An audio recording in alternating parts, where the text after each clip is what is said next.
నేను ఒకటే ఆలోచించాను, కష్టాల్లో ఉండే రైతులను ఆదుకోవాలి, పేదవాళ్ళకు అండగా ఉండాలి, అందరితో సమానంగా మీ జీవన ప్రమాణాలు పెరగాలని ఆలోచించాను. అందుకే ఆ రోజు నేను ఫౌండేషన్ వేసిన తర్వాత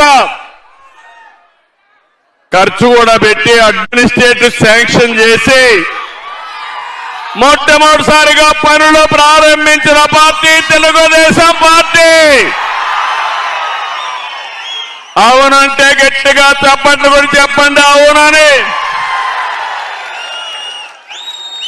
2014-19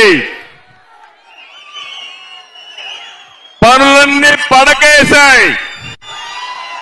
మళ్ళీ ముఖ్యమంత్రి అవుతానే నేనే నేరుగా ప్రాజెక్టులకు వచ్చి పనులు పరిగెత్తించిన పార్టీ తెలుగుదేశం పార్టీ. 19-24 చీకటి రోజులు ఏం తమ్ముళ్ళు పనులైనాయా అని మిమ్మల్ని అడుగుతున్నా.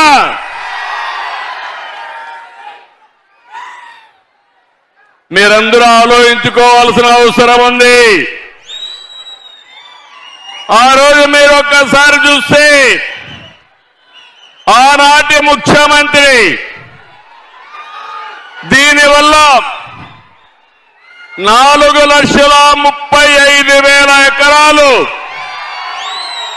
సాగుకొస్తుంది. గిద్దలూరు, మార్కాపూరు, అదే మరిగా ఎర్రగొండపాలెం, కనిగిరి, ఈ 4 నియోజకవర్గాలు కాకుండా పక్క నుండి ఉదయగిరి, కడపలో ఉండే బద్వేలు కూడా నీళ్లు పోయే పరిస్థితి వస్తుంది. అలాంటి ప్రాజెక్టు నేను గాని ముఖ్యమంత్రిగా ఉండుంటే 21లో మీకు నీళ్లు ఇచ్చేవాడిని.